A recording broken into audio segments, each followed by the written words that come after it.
Bien, voy a aquí a primero señalar las características, bueno, recoger las características de las que está hablando. Uno es deforma la realidad, deformar la realidad.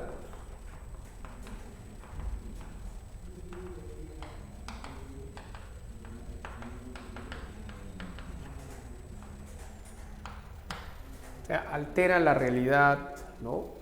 Deforma la realidad, distorsiona la realidad, expresa sus emociones y su propia visión del entorno a través de colores violentos y un tratamiento brusco de la obra. Esto expresa emociones, ¿no? Su visión interior.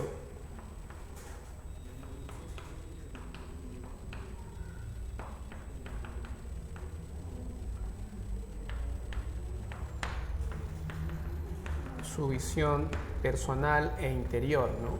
Digamos, una visión íntima del artista, ¿no?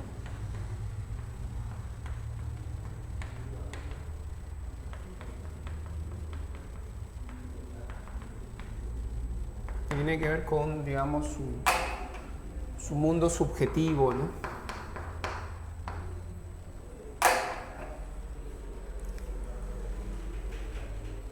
Y bueno, los colores violentos y el tratamiento brusco de la obra, ¿no? Entonces, en el grito podemos observar estas características en esta pintura. Ya ahí aparece bueno, esta persona que tiene el rostro, ¿no? Parece de un fantasma, es el rostro de una calavera y una momia, ¿no? ¿Ok? Entonces, esta pintura es una pintura, o estas características, mejor dicho, son características que corresponden a un movimiento, a una corriente denominado el expresionismo, ¿no? Expresionismo. ¿Ya? Expresionismo.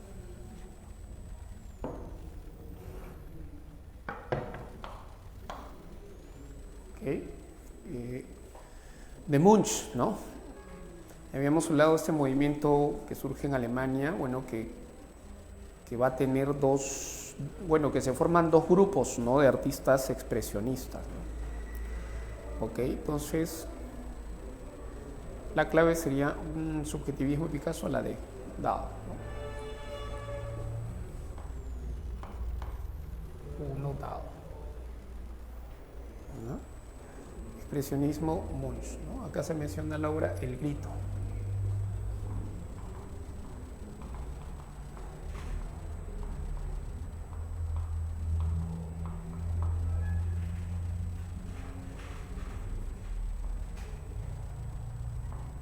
El Grito. ¿Ya?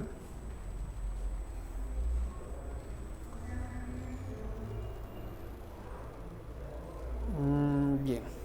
2. Dice, las reflexiones de Benjamin sobre el arte parten de la premisa de que la economía y la técnica bajo el capitalismo son instancias que producen la enajenación del hombre, por tanto se infiere que sus tesis guardan relación con la postura. Esta pregunta es sobre Benjamin.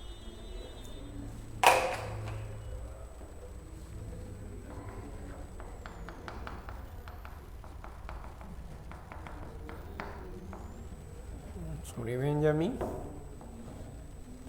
Ok, entonces Benjamin es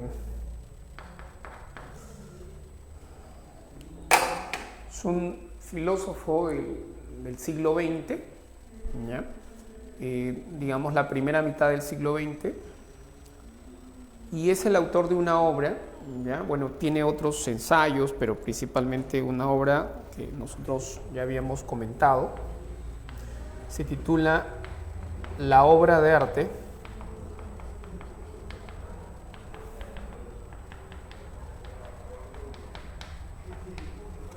en la época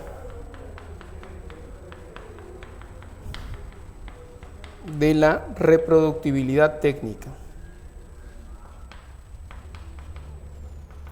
En la época de la reproductibilidad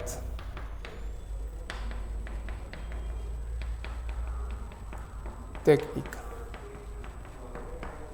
Este es el título, es un título extenso de su libro, es una obra de los años 30, de 1936.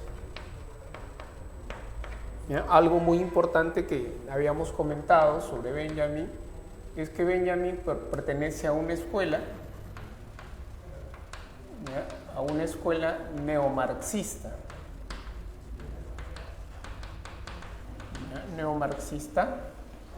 Y esa escuela neomarxista, ¿ok?, es llamada, bueno, la escuela de Frankfurt, ¿no? ¿Ya? También se le conoce como la teoría crítica. ¿Ya? La escuela de Frankfurt. ¿Ok? ¿Ya? Entonces, recuerden que esta escuela básicamente va a tener tres influencias, ¿no? La de Hegel, estos filósofos, ¿ya?, leen a Hegel, digamos, recogen algunas ideas hegelianas de Marx y de Freud. ¿Ok? Bueno, aquí vamos a destacar un poco la presencia de Marx, ¿no? De Freud, bueno, en Benjamin, en esta obra no tanto se nota la influencia de Freud ni de Hegel, sino de la de Marx, ¿no? Sobre todo la influencia marxista. ¿Ya? Porque lo que hace Benjamin es analizar la obra de arte a partir de los efectos que produce la tecnología, la revolución industrial, el desarrollo de la técnica, el desarrollo de las fuerzas productivas, ¿ok?, las técnicas de producción de mercancías, ¿no?, en el capitalismo industrial. Entonces, eso es lo que le preocupa a Benjamin. ¿Cuál es el efecto que ha tenido la revolución industrial en la obra de arte? ¿Entiendes? Entonces, esa preocupación por mostrar los efectos del capitalismo, ¿no?, que es un tema importante para Marx, el análisis que hace Marx del capitalismo como sistema, ¿no?, un sistema social económico mundial, ¿no?, integrado, único, ¿ya?, y por supuesto las contradicciones de este mismo sistema, ¿no? ¿Ya?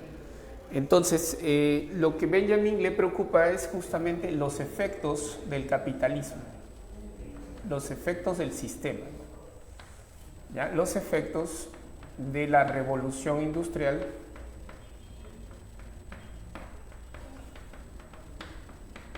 ¿ya? Es decir, los efectos de la tecnología, de la técnica, ¿no? ¿Ya? La técnica de la producción de mercancías, ¿ya? Los efectos de esta revolución industrial, de estos cambios tecnológicos, técnicos, de las fuerzas productivas, las técnicas para producir mercancías, ¿ya? ¿Ok? Entonces, esto, por supuesto, en el arte. ¿Qué efectos produce en el arte? ¿Ya? En el arte. Y uno de los artefactos o máquinas, ¿ya?, que se han fabricado y que tiene un efecto en la obra de arte es la fotografía. La fotografía. Otro es el cine, la cinematografía también. Entonces, ¿qué efectos ha traído consigo en el arte? ¿Ya? Entonces, eso es lo que analiza Benjamin en esta obra, ¿no?, los efectos en el arte. Entonces, las consecuencias es que, como ya lo habíamos comentado, el arte se convierte en mercancía, ¿no? El arte se convierte en mercancía. Por lo tanto, su valor pierde su valor mágico-religioso, pierde su función mágico-religiosa, pierde ese valor y adquiere un valor mercantil, un valor de mercancía, un valor de cambio, ¿ya? Entonces pierde su valor mágico-religioso, ¿no?, y se convierte en un simple objeto, en una mercancía, ¿ya?, que se puede comprar, que se puede vender, ¿no? Entonces, la obra de arte, ¿ya?, pierde su valor mágico-religioso. mágico, religioso, y con ello pierde también el aura. El aura es la originalidad. Originalidad. ¿Por qué pierde la originalidad? Porque con la técnica, el desarrollo de las industrias y la técnica, sobre todo esas técnicas industriales, se permiten hacer reproducciones. Las réplicas son posibles gracias al desarrollo de la técnica y la industria. Entonces se pierde el aura porque se van a hacer réplicas de las obras de arte, se reproducen las obras de arte, aparecen las réplicas, es decir, las copias de las pinturas, de las esculturas, básicamente son copias, las que se van a exhibir en los museos, en las galerías, no el original, sino copias. Y eso es posible gracias a las técnicas industriales, al desarrollo de la industria y de la técnica. ¿Ya? Entonces, las réplicas no son originales, se pierde el aura en estas obras. ¿Ok? Y bueno, esto también está asociado a cómo el arte tiene o cumple una función en tanto mercancía, ¿ya? En tanto que pierde el aura, las obras, básicamente las obras de arte cumplen una función de exhibición. Una función de exhibición. Las obras están para exhibirse en galerías, en museos, para que la gente las vea, ¿no? las pueda ver. ¿Ya? A eso se refiere Benjamin, ¿okay? En esa obra. ¿Ya? Ahora, lo otro es que Benjamin critica el arte de entretenimiento, que el arte sirva únicamente para entretener y para distraer a la gente. No. El arte debe tener un compromiso social, tiene que permitir la toma de conciencia de la gente frente a la, digamos, la opresión, las injusticias, un régimen político, etc., ¿no? El arte debe sensibilizar y debe promover un pensamiento crítico, ¿ya? Entonces, él va a criticar el cine de Hollywood, por ejemplo, ¿okay? Y va a plantear una refuncionalización del arte, ¿no? Entonces, la economía y la técnica son instancias que producen una enajenación en el hombre. El hombre vive enajenado, alienado en este sistema, ¿no? Por tanto, se infiere que su tesis guarda relación con la postura marxista, anarquista. No, obviamente que en este caso sería marxista. ¿Ya? Destacamos la influencia del marxismo, ¿ya? En su obra. ¿Okay?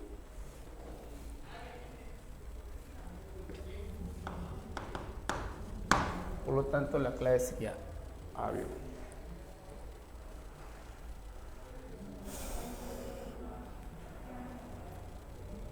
Tres, movimiento artístico que estudia los efectos de la luz sobre la naturaleza. Además, pintaban al aire libre de manera espontánea. Entonces, aquí nos están mencionando dos características. ¿Ya? Dos características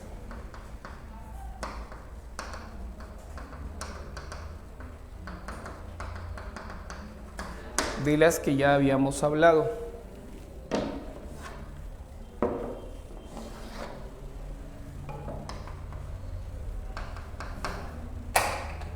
¿Okay? Uno, pintar al aire libre.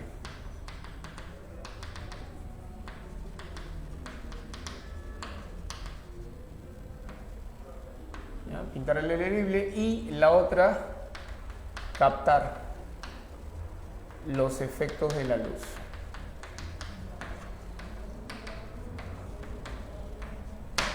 ¿Ya? Los efectos de la luz sobre la naturaleza. Esas son dos características. Y dice aquí que pintaban de manera espontánea, ¿no? ¿Ya? Pintaran al aire libre y era un arte espontáneo. Espontáneo, intuitivo, A mí lo habíamos mencionado. Un arte espontáneo, un arte intuitivo. ¿Ok? Entonces, no es el cubismo, no es el arte pop, no es el amparte, ¿ya? La palabra amparte, subrayen esa palabra, por favor, ¿ya?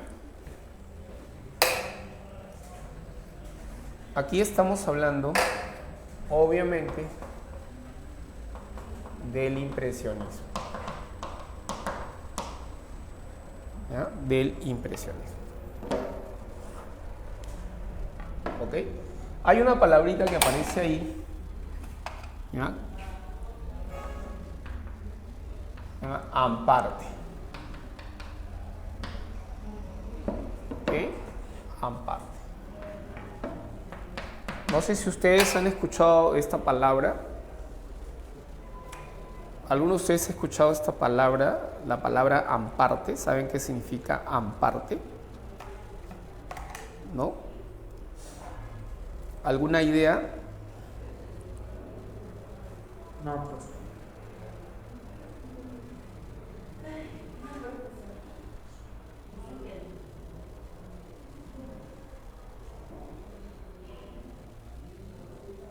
Pero dice que la empresa es la...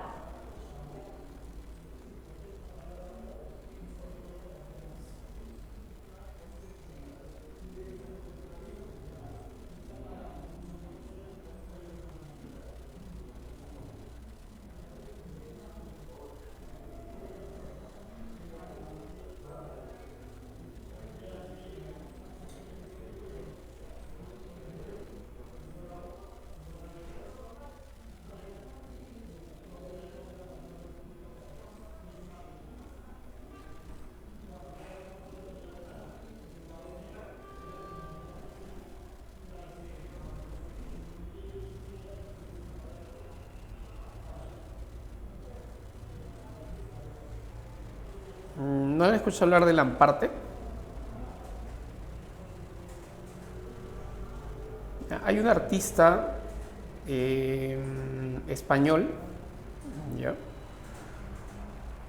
¿Cómo se llama ese artista español? Él es el que ha inventado esto del amparte, ¿no? ¿Ya? Se llama Antonio García Villarán, se llama, ¿ya? Antonio García Villarán.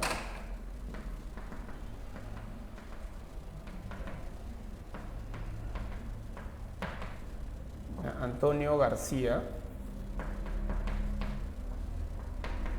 Villarán.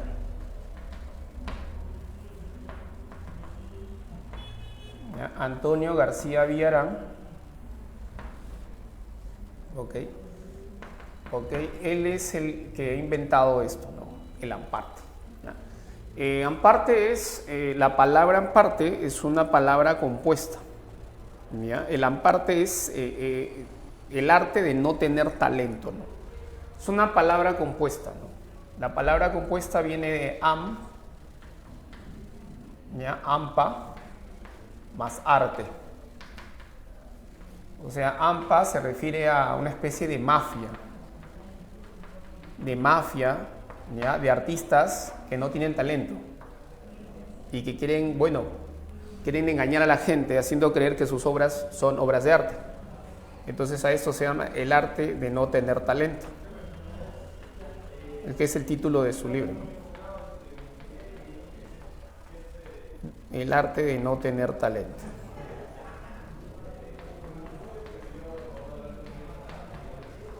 ¿Ya? El arte de no tener talento.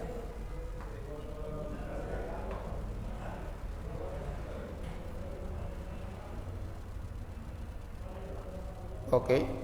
Entonces, este artista español hace una denuncia, ¿no? Porque están apareciendo obras de arte, entre comillas, que en realidad son amparte, ¿no? No es arte, sino es amparte, ¿no? Se hacen, o sea, se organizan, digamos, subastas y exposiciones de arte en las que aparecen un plátano, ¿no? En una pared, o aparece una basinica, ¿no?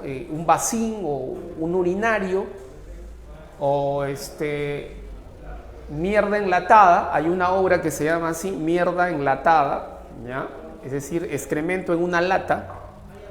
Entonces esto, para este artista español, esto ya no es arte, esto es amparte. Y él señala que hay y están involucrados muchos, digamos, empresarios, gente que se quiere enriquecer y que hacen parecer esto como si fuera arte, ¿no? Y lo venden por miles y miles de dólares, ¿no? O sea, se ha convertido en un buen negocio, ¿me entiendes? Entonces, él denuncia esto, ¿no? Denuncia el negocio que está detrás de estas obras que aparentemente son obras artísticas, ¿no? Ya, eso es lo que justamente denuncia este artista. ¿Ok? A eso se refiere la palabra amparte. Entonces, en la 3,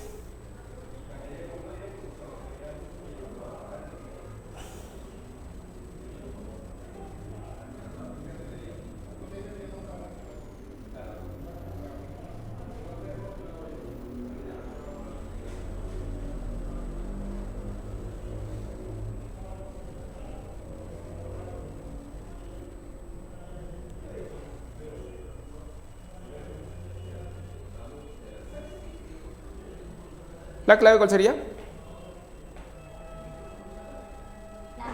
La pues no. Avión.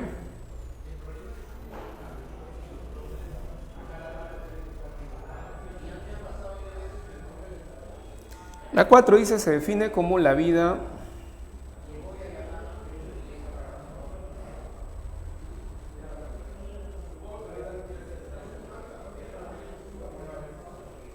se define como la actividad de interpretar y enjuiciar una obra de arte. ¿Ya? Se define como la actividad de interpretar y enjuiciar una obra de arte. Ya, a eso justamente se llama crítica de arte, pues. La crítica de arte se caracteriza por eso.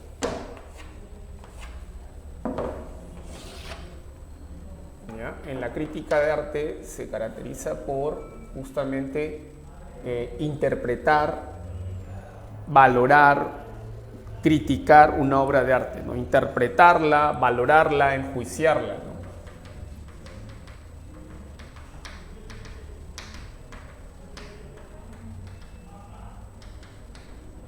¿Ya? Valorar y valorar una obra de arte.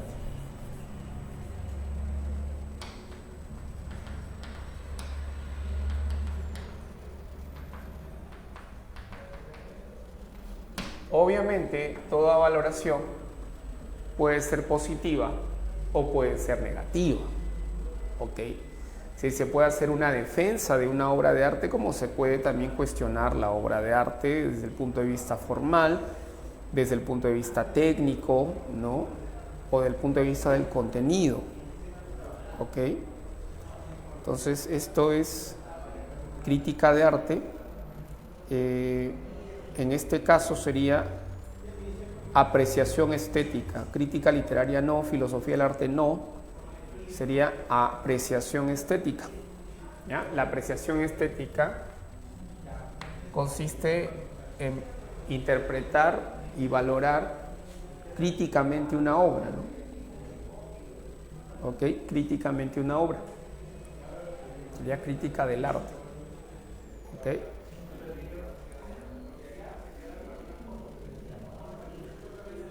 En la 5 dice, define el arte como mímesis de las puras ideas o esencias perfectas. En este caso, cuando me hablan de que el arte es mímesis, ¿ya? El arte es mímesis. ¿Ya? El arte es mímesis. O sea, mímesis significa imitación.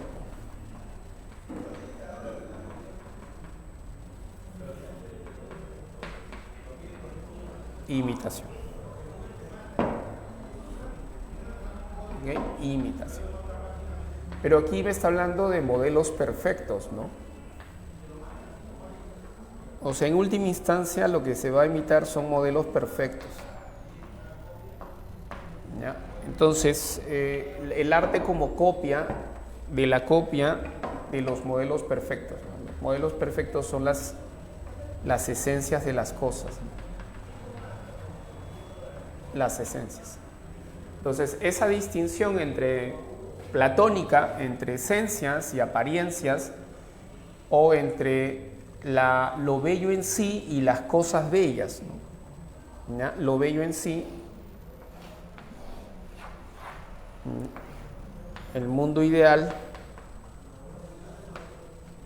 y el mundo sensible. Lo bello en sí y las cosas bellas.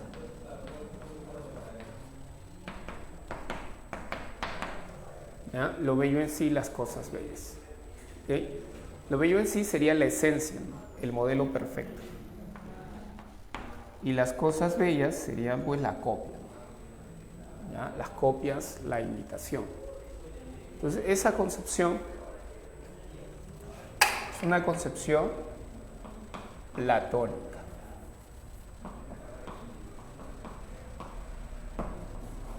¿Ya? Platónica. ¿Ya? Una concepción platónica.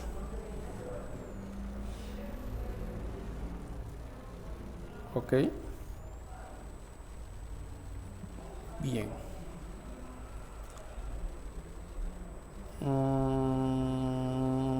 Entonces sería la C, Platón.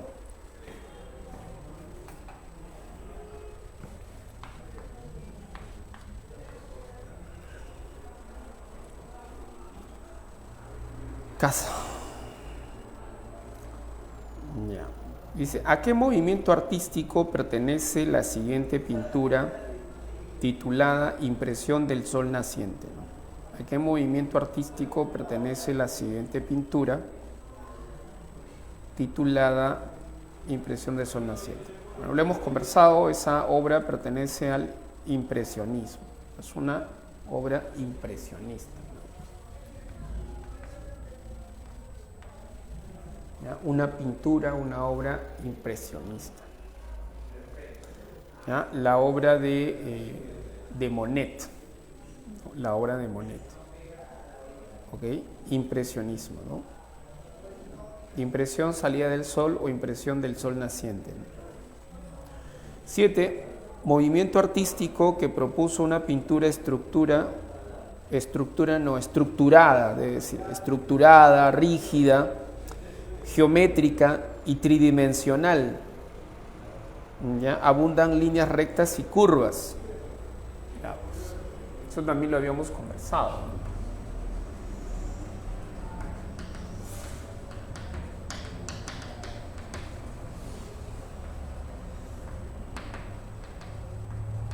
Líneas rectas, curvas, un estilo geométrico,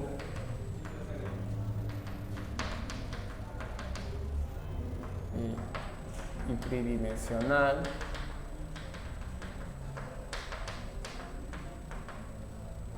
¿ya? Geométrico y tridimensional, curvas, líneas rectas y curvas, ¿no? ¿Ya? Es decir, que forman unos cubos, ¿no? Forman unos cubos, ¿okay? Y eso hace referencia al movimiento cubista, ¿no? Al cubismo. Al cubismo, cuyo más destacado representante fue Picasso. Pero desde una luna dice que las 7 sale de eso.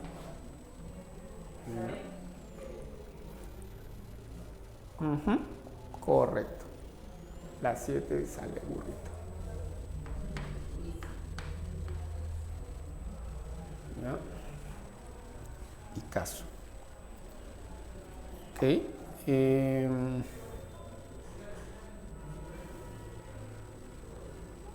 Bueno, aparte de Picasso, hay otro artista, también cubista, ¿ya? Que se llama Georges Braque, ¿ya? Se escribe Braque. Fue amigo de Picasso, ¿ya? Los dos son los fundadores del cubismo, ¿ya? Braque y Picasso, ¿ok? Son fundadores del cubismo. También estamos hablando de un francés, ¿ok? Entonces, este es otro pintor importante, ¿ya?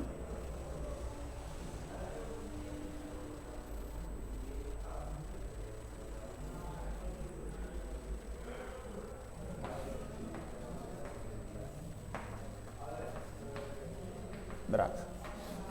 Entonces, muchos historiadores dicen que los dos son los padres, los fundadores del cubismo, ¿ya? Tanto Georges Braque como Picasso, los dos, ¿ok? Georges Braque era un artista francés, ¿no? ¿Ya? Artista francés, ¿ok? Bueno, su obra más importante, más notable es Las casas en el estanque, ¿ya? Casas en el estanque, ¿ok?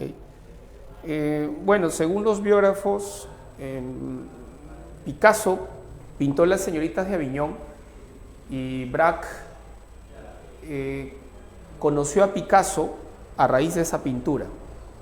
Se quedó muy impresionado por la pintura, por esta pintura de Las señoritas de Aviñón, y a partir de ahí entabló una amistad con Picasso y comenzaron a pintar juntos. O bueno, en todo caso comenzó una amistad y Braque recibió influencia de Picasso y dicen que la influencia fue mutua. O sea que Braque también influye en Picasso.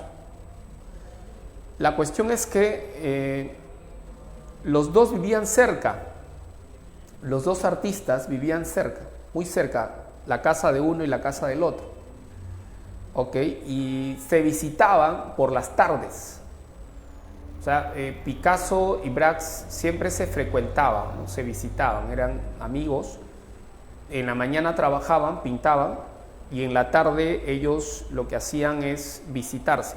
Braque iba a la casa de Picasso a ver qué había pintado durante la mañana, y en la mañana, bueno, en la tarde también Picasso visitaba la casa de Braque. O sea, era una visita mutua, los dos siempre estaban como que en una competencia sana, ¿no?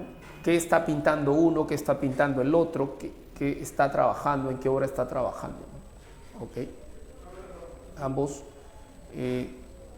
representantes del cubismo, ¿ok? Del cubismo. Muy bien.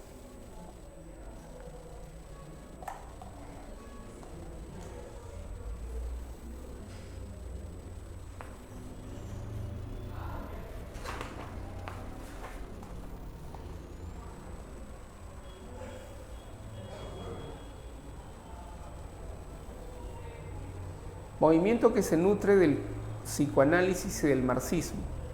Ese movimiento va a ser el movimiento que habíamos hablado, habíamos conversado. A eso se llama surrealismo, ¿ya? El surrealismo, ¿ya? Es el movimiento artístico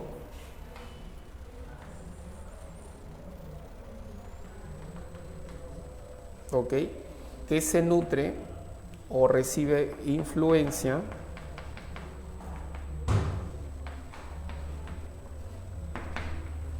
de estas dos vertientes, del marxismo y del psicoanálisis.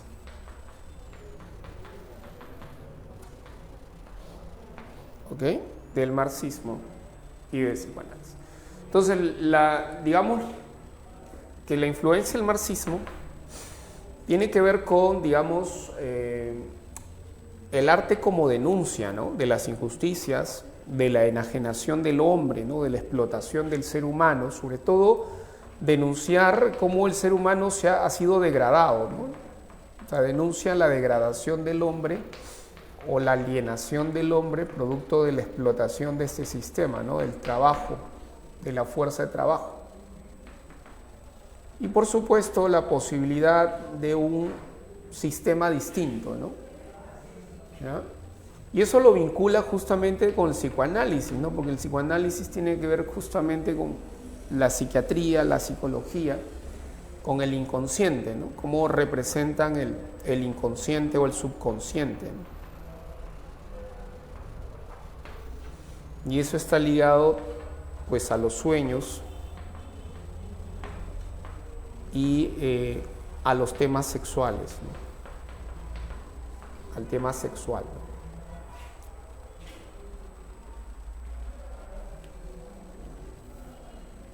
en el surrealismo.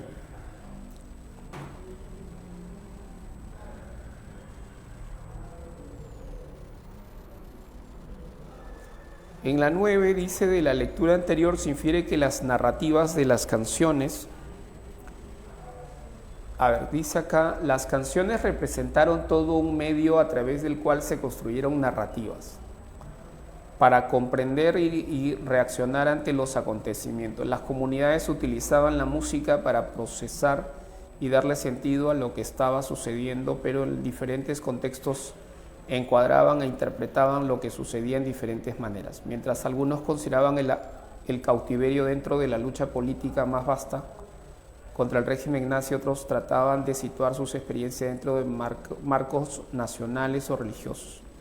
Sus narrativas tomaron muchas formas e involucraron múltiples capas de identidades religiosas, culturales, sociales y políticas preexistentes e entidades que se desarrollaron o se impusieron en esos medios sociales radicalmente novedosos. El proceso de construcción estaba en curso y sujeto a frecuentes cambios que dependían de las circunstancias sociales. Ok.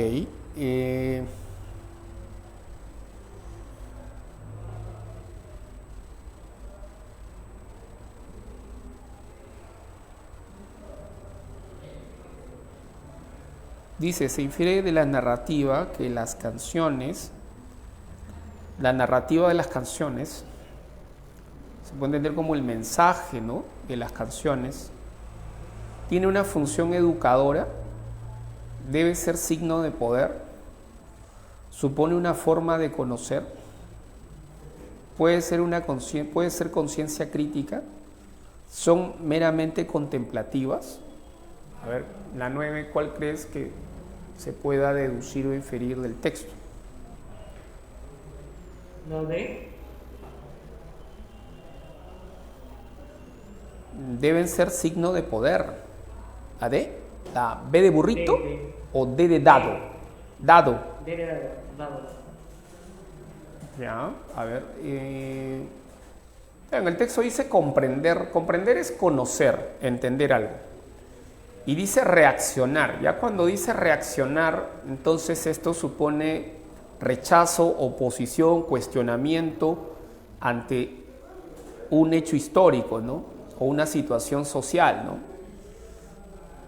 Y aquí dice efectivamente reaccionar ante los acontecimientos. Estas reacciones pueden ser favorables o en contra, ¿no? Entonces se utiliza la música para poder procesar lo que está pasando y darle sentido, ¿no?, significado, ¿ya? Y esto va a depender mucho del contexto, ¿no? Cómo se interpreta lo que sucede de diferentes maneras, ¿no?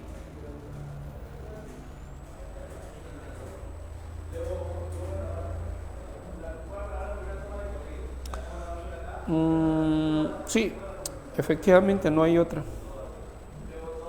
La correcta sería la de dado.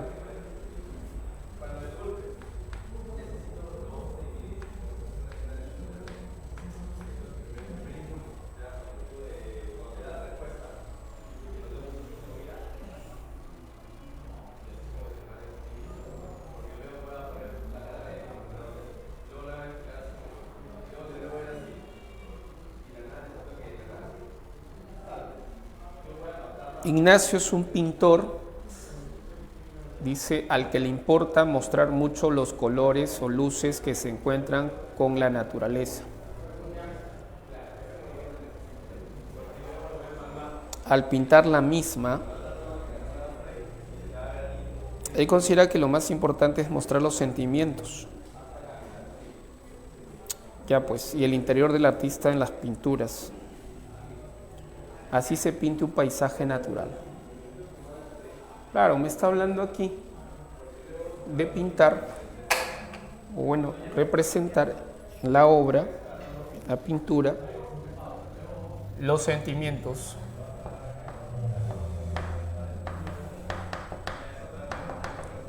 Las emociones. El mundo interior, ¿no?, del artista. ¿Ok? Sus miedos, sus temores, su angustia, o podría ser su alegría, su entusiasmo.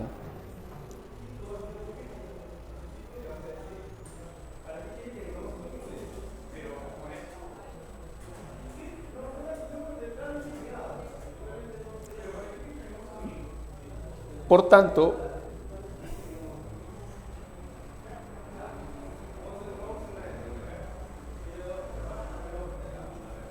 la clave sería la B. Ok.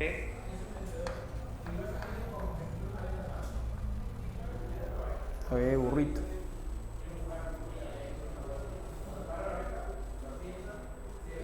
Expresionismo. Dice, la burguesía quiere del artista un arte que corteje, ¿no?, que adule su gusto mediocre, ¿no? Eso es lo que quiere la burguesía del artista. Que adule y corteje su gusto mediocre, quiere en todo caso un arte consagrado por sus peritos y tasadores, ¿no? La obra de arte no tiene en el mercado burgués un valor propio, ¿no?, intrínseco, desinteresado, ¿no?, sino un valor pecuniario, un valor interesado, un valor comprometido con, digamos, la gente rica, los poderosos, y que sea parte de, digamos, del comercio, del negocio, ¿no?, básicamente para eso. El arte como mercancía, ¿no? Entonces, es una crítica de Mariátegui al arte burgués, se podría decir. Con el arte, para Mariátegui, en el contexto del sistema capitalista, aquel no es más que, ¿qué cosa no sería? Más que Ok.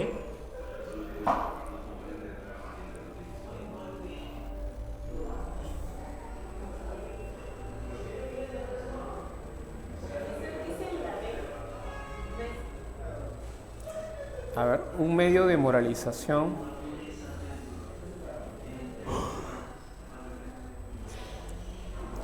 un signo de poder y riqueza, un síntoma de miseria y nostalgia, una forma de conocimiento, una crítica a la explotación. Bueno, si nos basamos en el texto, básicamente, en el sistema capitalista, en este contexto, la relación de la sociedad con el arte, bueno, representaría más bien un signo de poder, un signo de riqueza, ¿no?, de la burguesía, de las clases sociales burguesas, ¿no? Es eso lo que representaría. La clave efectivamente sería la B.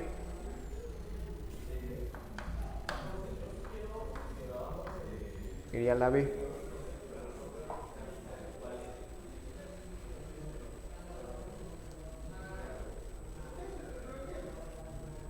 Luis Alberto es un pintor que suele representar en sus obras el anhelo de libertad e igualdad del ser humano.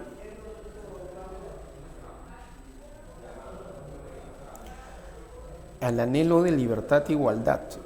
Toda manifestación artística debe promover la transformación de la sociedad con miras a que los hombres se liberen de toda atadura política, religiosa y moral. ¿Cuál de los movimientos artísticos contemporáneos es compatible con la perspectiva de Luis Alberto?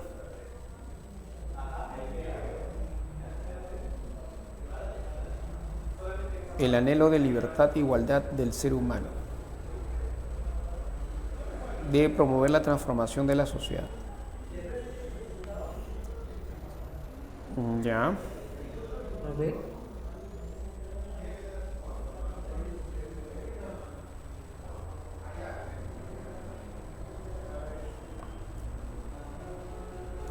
Bueno, aquí estamos hablando de transformar la sociedad. De esta manera el hombre se libera de las ataduras, ¿no?, religiosas, morales, políticas. El movimiento que sea compatible con las ideas de Luis Alberto. El modernismo no podría ser, el cubismo tampoco, el arte pop tampoco, el impresionismo tampoco. La única opción que tenemos acá es la del surrealismo, donde habíamos manifestado la influencia del marxismo.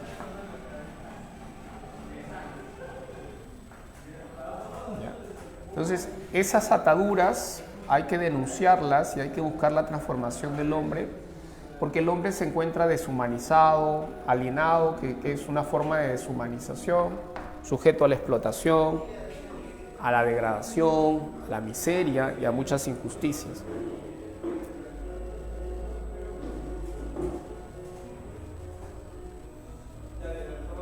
Correcto.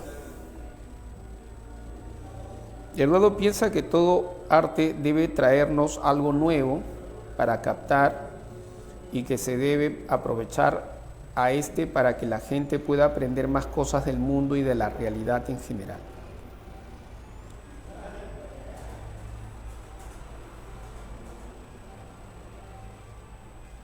Debe traernos algo nuevo para captar y que se debe aprovechar a este para que la gente pueda aprender más cosas del mundo y de la realidad en general.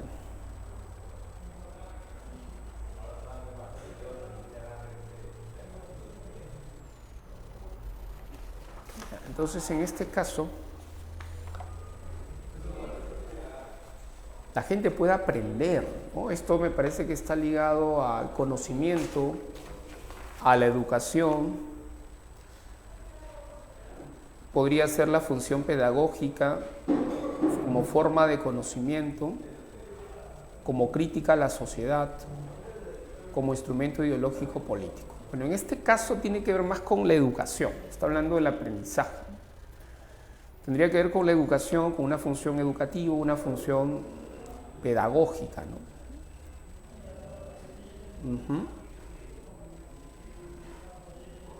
No podría ser el poder ni la riqueza, ni una forma de conocimiento, ni una crítica a la sociedad, ¿no?, como tal. No. Entonces sería más bien una función pedagógica.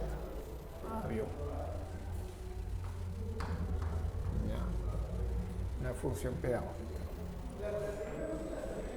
¿Ok? Una función pedagógica. Bueno, sobre las funciones, ¿ya? O sea, en el arte, la obra de arte, podemos encontrar diversas funciones. Funciones de la obra de arte.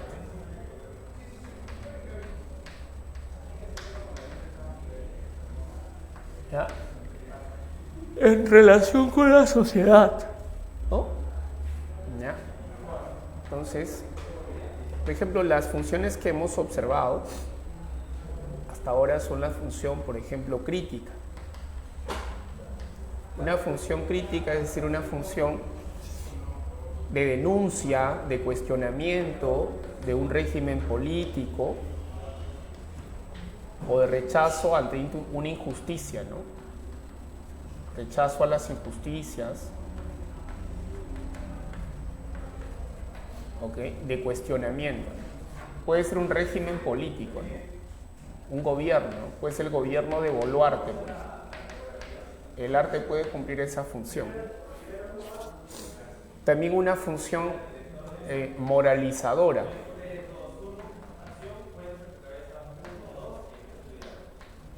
Moralizadora.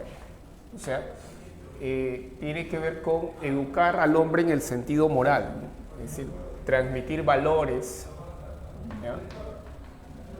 Valores, virtudes, ¿no? Como por ejemplo, la honestidad, la honradez, la prudencia, ¿no? ¿Ya? Entonces, transmitir valores, formar valores en el individuo, ¿no? ¿Ya? Una función también pedagógica o educativa.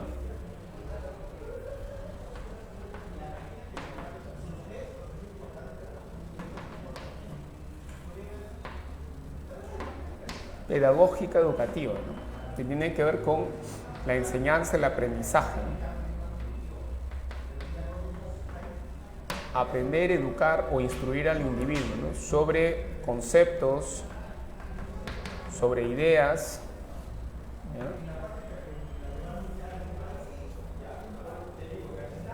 ¿Okay? Entonces, hasta ahora hemos encontrado estas tres principales funciones. ¿Okay?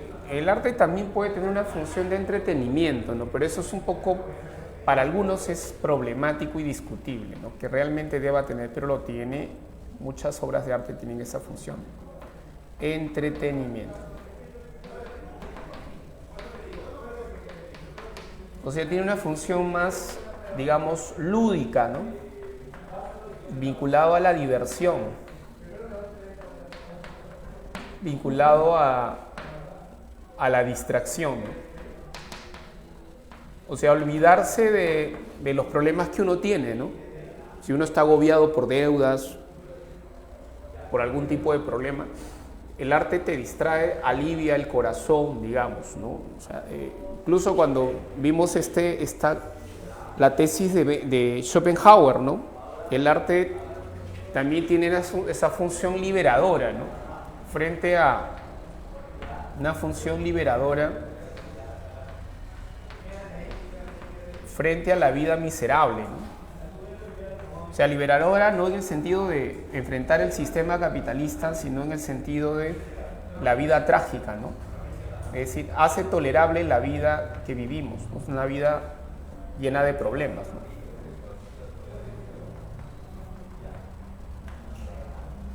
La vida trágica de los seres humanos, ¿no?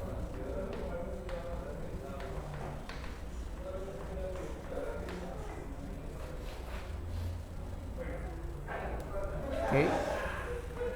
Entonces, puede también estar ligado al juego, al entretenimiento, una función lúdica de diversión, de juego, una función liberadora, ¿ya? Pedagógica, crítica, moralizadora. ¿Okay? Incluso puede cumplir una función hasta religiosa, ¿no? Dependiendo de las obras y del contexto en el que nos estemos encontrando, ¿no? Estemos situados, ¿no? Algunas obras han jugado ese papel, ¿no?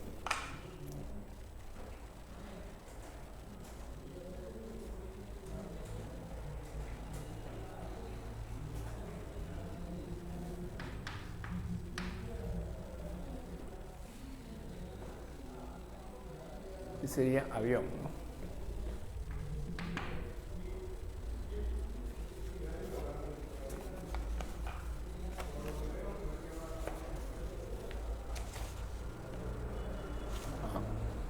No, 13 es avión, 12 es burrito.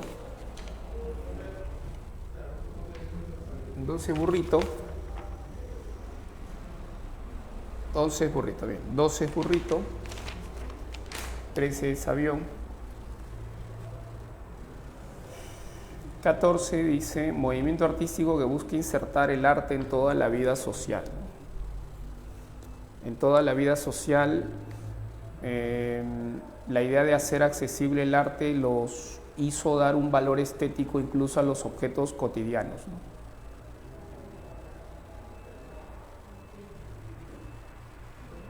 La vida social hizo dar un valor estético incluso a los objetos cotidianos, ¿no? Además, se inspiraba en la naturaleza e incorporaban sus obras novedades industriales, como el hierro, el oro, el estaño o el cristal.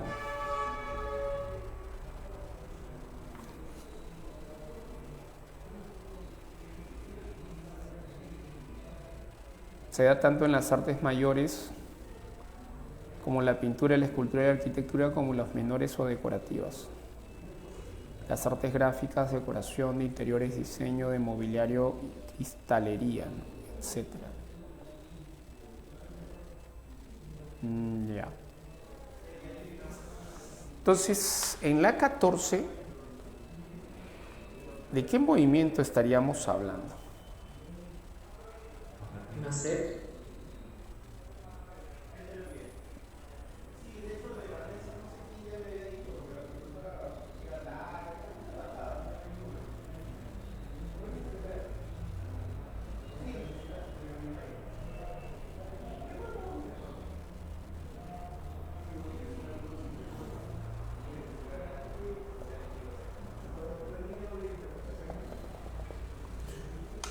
¿La C o la D? Nacer.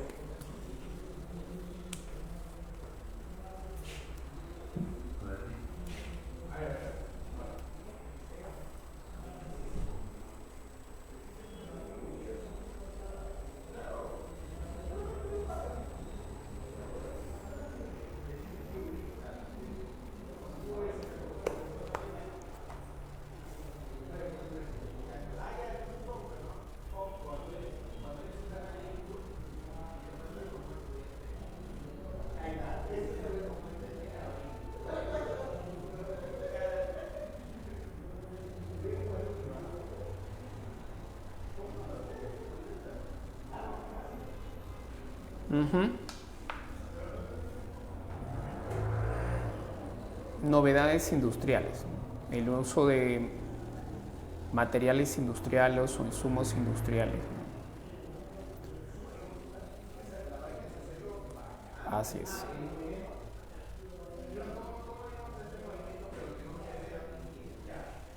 Modernismo, correcto.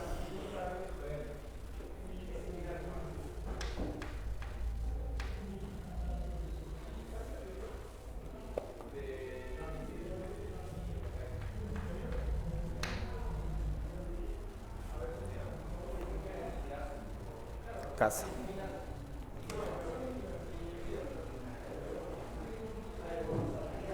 Quince dice, su técnica denominada puntillismo se basa en el principio científico de la complementariedad de los colores, en la aplicación directa sobre el lienzo de pequeños puntos de color primario, de tal forma que su contraste se mezcle en la retina del espectador. Todas sus obras estaban basadas en conceptos compositivos, formales y elaborados con gran detalle. A partir de numerosos bocetos, Baño en Asnieres era la primera obra en la que se aplicó el puntillismo. Tarde de Domingo, ¿no?, en la Isla Grande de la Grande Yaté, es la obra maestra en el uso de la técnica del puntillismo.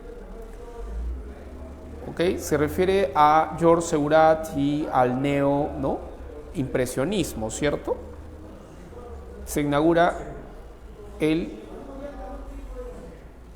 neoimpresionismo, sería, ¿no? El neoimpresionismo en la 15. 15 casa. El neoimpresionismo. Correcto. El neoimpresionismo. Dice, tuvo un fundamento científico en la óptica y la teoría de los colores. El cubismo, el surrealismo, el neoimpresionismo, el posimpresionismo, el modernismo,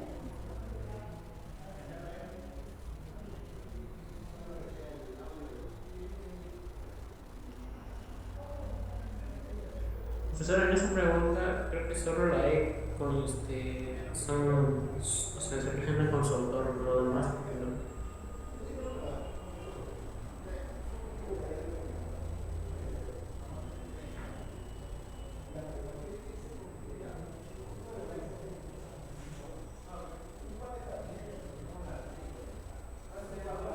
bueno, en la C hay un error.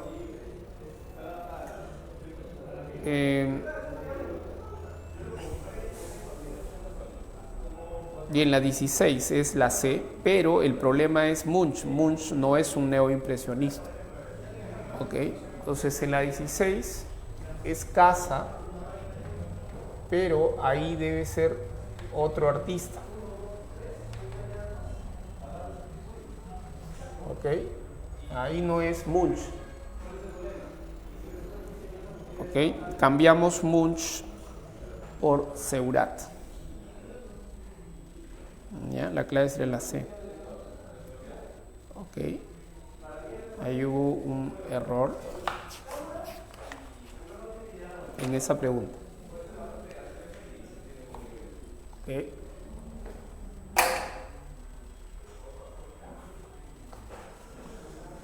En la 17 el neoimpresionismo se basa por realizar pinturas de noche, al aire libre, sobre un barco, bajo la luz del sol, dentro de un taller. Es una característica, es que se realizan en un taller. Okay. Sobre un barco, bueno, eran las pinturas impresionistas, pintaban también sobre barcos y al aire libre. En este caso sería dentro de un taller.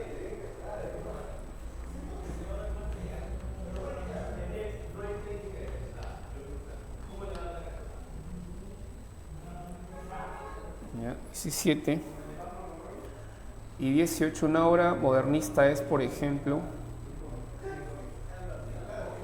La C.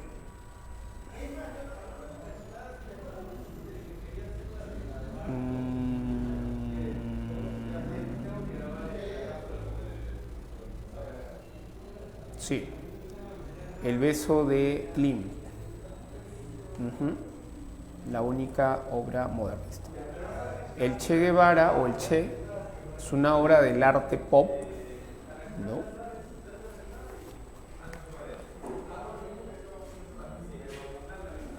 Entonces, el Che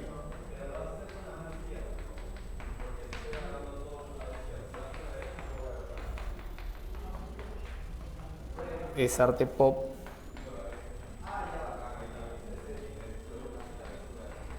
Guernica es una obra cubista. ¿Ya? El beso es una obra modernista.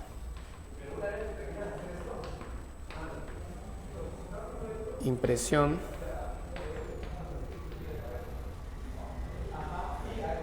es una obra impresionista.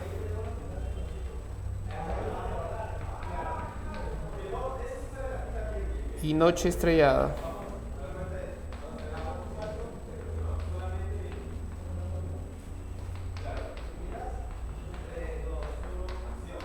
es una obra postimpresionista.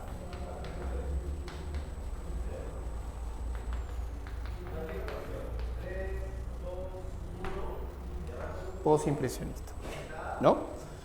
Este es de Warhol, este es de Picasso, este es de Klimt, esta es de Monet y esta es de Van Gogh, Vincent Van Gogh. ¿Ya? Correcto. Okay. En las domiciliarias,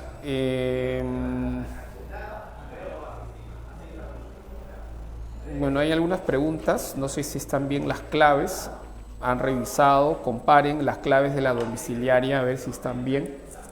Si hay algún error, lo corregimos, puede ser que haya algún error en las claves. ¿Ya? A veces las claves no son correctas, me lavo la mano.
¿Están bien? ¿Todos están bien en las claves?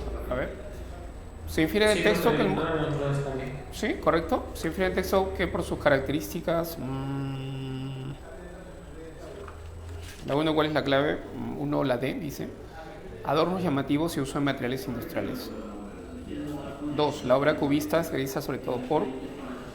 2, su estilo rígido y geométrico, sí, correcto. El pintar al aire libre, estilo espontáneo es propio de la corriente C, casa impresionista. La 4, representa imágenes oníricas, es un rasgo propio del arte surrealista, correcto. 5, él es un movimiento artístico que emplea la técnica 5 enano, arte pop de la serigrafía. 6, el alemán surge como reacción ante el alemán, surge en reacción ante el impresionismo francés, el expresionismo, neo, arte, pop, sí está bien, no hay problema, ¿ok? No hay problema, ¿ok? Bien, chicos, ¿alguna consulta? No, como les había manifestado, ¿no? Es poco probable que hagan preguntas sobre movimientos artísticos. La tendencia, digamos, por estadística, por las preguntas que están viniendo, es que sean preguntas sobre teorías estéticas, ¿ok? Un poco para que entiendas por qué, a ver, te explico. Los profesores de filosofía de San Marcos, de la Escuela Profesional de Filosofía, los profesores nombrados, ellos no enseñan movimientos artísticos. Ningún profesor de filosofía enseña este tema. Ese tema no es un tema de filosofía. En mi carrera, yo que estudié filosofía en San Marcos, nosotros nunca llevamos un curso de movimientos artísticos. Yo llevé un curso de arte, pero lo llevé en estudios generales. ¿Ok? Llevé un curso de arte, que el curso era de historia del arte en estudios generales, pero no en la carrera de filosofía. Es decir, movimientos artísticos no es un tema filosófico, no tiene que ver con filosofía. Tiene que ver más bien con historia del arte, con crítica de arte, y ese es otro curso, nosotros no llevamos ese curso. Entonces, ¿por qué introdujeron este tema? Yo también me he hecho esa pregunta, ¿no? Y esto puede ser por algún profesor, es decir, algún profesor ya nombrado y que también dicta en la pre, propuso este tema y parece que convenció. Porque el filósofo también, filosofía hay una rama que es la estética. Y bueno, la estética ya es tan amplia que está vinculada con los movimientos artísticos también. ¿Ok? Y sobre todo orientada hacia la apreciación estética o la crítica del arte. Pero el error que comete San Marcos en el prospecto, en el reglamento, es que ellos ponen apreciación estética, pero la apreciación estética o la crítica de arte es muy complejo. Las preguntas que hace San Marcos no son de apreciación estética. Hasta ahora ninguna pregunta ha sido de apreciación estética. Las preguntas que te están planteando son básicamente de historia del arte y de las teorías estéticas. Es que hacer crítica de arte es muy difícil. Un estudiante, si no tiene conocimientos de los movimientos artísticos, si no conoce la historia del arte, si no conoce las teorías estéticas, ¿cómo vas a hacer crítica de arte? La apreciación estética demanda un mayor conocimiento, mayor esfuerzo intelectual. Entonces, en un principio creo que hasta ahora ponen apreciación, pero ¿quién llega al nivel de la apreciación? No, eso no es sencillo, no es fácil. Si apenas están sentando las bases de lo que es historia del arte y teorías estéticas, ¿ya? Para poder hacer preguntas de apreciación, que todavía no, San Marcos no ha hecho preguntas de ese tipo, ¿no? ¿Ok? Entonces, veo que parece que hay un retroceso, ¿eh? Parece que el profesor que impulsó el tema de movimientos me parece que ya no están, o es convocado al examen. Lo que sí ha quedado, y es lo que está viniendo ahora último, es teorías estéticas. Así que sugiero que se preocupen más por teorías estéticas. Puede ser que venga pregunta sobre Nietzsche. Me parece que Nietzsche todavía no ha sido pregunta. Schopenhauer sí. ¿Ya? O puede ser que vuelvan a hacer una pregunta sobre estética clásica griega, ¿no? Platón o Aristóteles. ¿Ya? Eso es lo que más o menos yo puedo suponer un poco de lo que conozco de la Prey de San Marcos, ¿no? ¿Ya? Creo que fin de mes, esta semana o la otra, voy a ir a San Marcos, ¿ya? Y voy a reunirme con algunos profesores que son convocados para el examen. Voy a tratar de averiguar quién va a hacer el examen, ¿ya? De San Marcos en filosofía, ¿ok? Para más o menos tener una idea de qué podrían preguntar, ¿no? Porque cada profesor tiene diferentes especialidades en filosofía. Algunos tienen especialidad estética, otros tienen especialidad, hay un curso de estética en filosofía, pero no es movimientos artísticos, no, es teorías filosóficas sobre el arte. Lo que estudiamos la semana pasada, pues, desde Platón, Aristóteles hasta Benjamin, etc. ¿Ya? Y otros se especializan en epistemología, otros en ética, filosofía política, otros en filosofía antigua, Platón y Aristóteles, etc.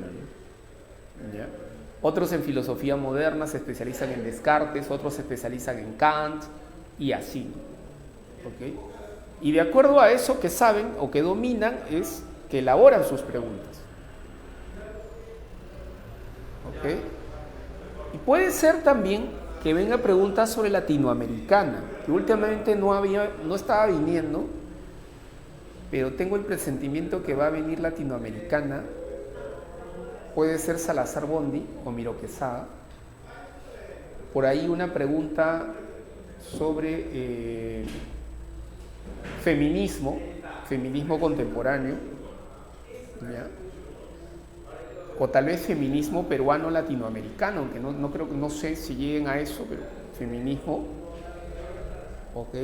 En filosofía política. Feminismo es un movimiento político. Y por ahí una pregunta de ética, puede ser Kant, otra vez, o Aristóteles. Lógica, de hecho, ¿no? Una preguntita de lógica, falacias, ¿ya? Que creo que van a ser los temas más fijos del examen. Por ahí de repente una pregunta de antropología filosófica, ¿ok? Y entonces, bueno, si suman más de 6, habría que ver cuál va a ser la prioridad, ¿no? Y eso ya depende del profesor convocado, ¿no? ¿Entiendes? Entonces, bueno, eso es lo que te podría decir, ¿no? Ya estamos ya preparando los temas fijos, ¿ya? Del ciclo repaso, ¿no? ¿Ok? Para este examen. Bueno, la novedad también son el regreso de las preguntas actitudinales.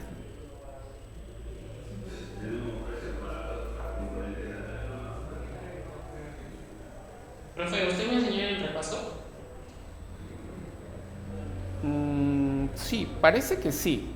No sé si van a hacer algún cambio, ¿ya? Parece que sí voy a estar en el repaso. No sé si hay un cambio a última hora, pero no me han dicho nada todavía.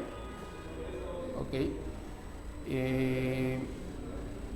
El repaso comienza el 5 de agosto, si no me equivoco. Sí, el 5 de agosto. El 5. ¿Ya? El 5 de agosto, ¿no? Entonces es lo más probable.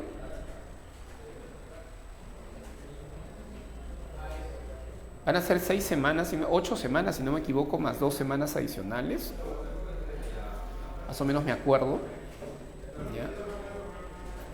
Bueno, y ahí vamos a hacer todos los temas de nuevo, ¿no? Un repaso de todos. ¿Ya? Claro que algunos temas en una semana vamos a tener varios temas juntos. ¿Ya? Va a estar muy apretado por las semanas que solo nos quedan, ¿no? 6, 8 semanas básicamente, ¿no?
Bien, chicos, muchas gracias por su tiempo, por su paciencia. Nos vemos la próxima semana.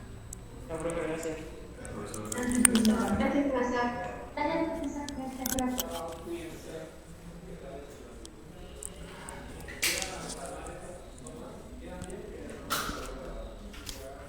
Chicos, no se olviden de su asistencia.